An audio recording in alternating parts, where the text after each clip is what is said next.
Hello everyone, welcome to class series. और आज के इस वीडियो में हम जिस क्वेश्चन को सॉल्व करने जा रहे हैं वह क्वेश्चन है a man invested rupees 45,000 in 15% rupees 100 shares quoted at rupees 125 when the market value of this share rose to rupees 140 he sold some shares just enough to raise rupees 8,400.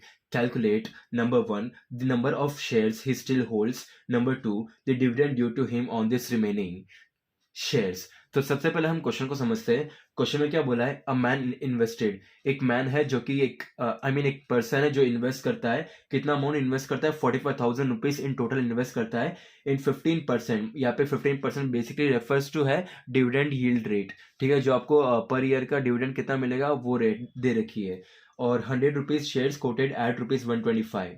100 rupees के share से, लेकिन उसने coat कितना करा? Rupees 125 में, मतलब उसने 125 rupees में इनिशियल टाइम में परचेज किया था। ठीक है, when the market value of this shares rose to 140, तो कुछ over a period of time जब जब वो शेयर की वैल्यू 125 रुपीज से 140 हो जाती है तो ही सोल्ड सम शेयर्स, वो कुछ शेयर को बेच देता है। ठीक है, अब इसका टोटल अमाउंट कितना था? 45,000, जस्ट इनफ टू रेज 8,400। तो 45,000 में से 8,400 के शेयर्स सेल कर देता है। कब? जब उसकी मार्केट प्राइस हो जाती है 140 रुपीज पर शेयर। तो अपन को क्या कैलकुलेट करना है? Number 1 the number of shares he still holds, उसके पोर्टफोलियो के अंदर उसके डीमैट अकाउंट में कितने शेयर्स अभी भी बचे हुए 8,400 के शेयर्स बेचने के बाद भी। और number 2 the dividend due to him on this remaining shares, और जो जितने शेयर्स बचे हुए उस पर डिविडेंड एनुअली कितना मिलेगा।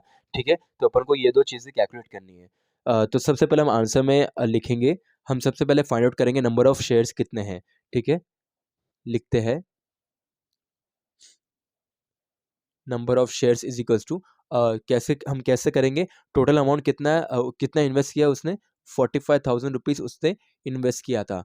ठीक है, अब पर शेयर का प्राइस कितना है? 125। 125 मैंने क्यों कंसिडर किया है? उसने कोट करा था 100 rupees shares quoted at rupees 125। उसने 100 रुपीज में बाय नहीं करे, 125 पर शेयर में उसने कोट करके बाय करा, बिड डाल के बाय करा।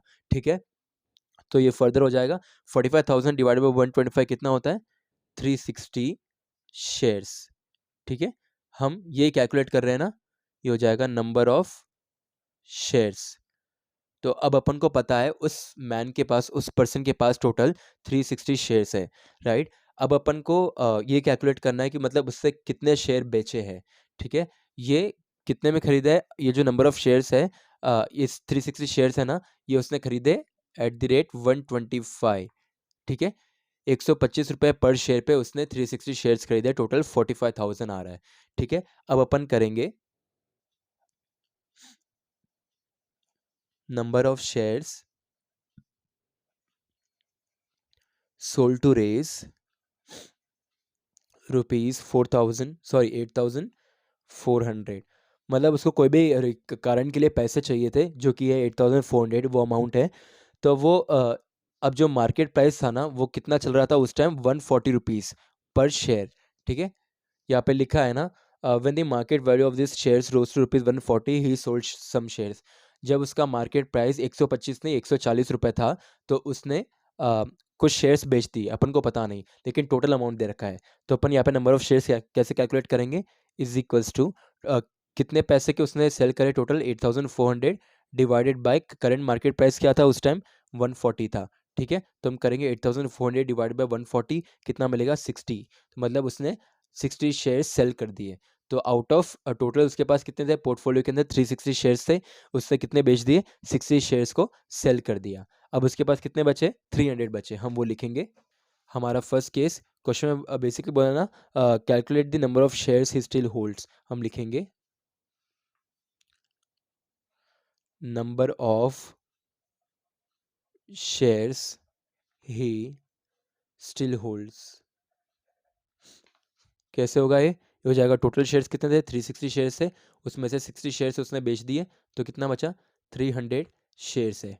ठीक है, ये हमारे फर्स्ट सब ऑप्शन का आंसर है। अब हम सेकंड सब ऑप्शन में चलते हैं। क्या बोला है? Calculate the dividend on this remaining shares, मतलब रिमेनिंग कितने हैं उसके पास पोर्टफोलियो के अंदर? 300 शेयर है, तो अब उसके अंदर डिविडेंड कैलकुलेट करना है, ईयरली उसको कितना मिलेगा। हम लिखेंगे डिविडेंड ऑन रिमेनिंग शेयर्स। ठीक है, कैसे होगा ये? टोटल कितने शेयर बचे अब इसके पोर्टफोलियो में? 300 शेयर बचे इंटू 15 कर लेंगे, ठीक है।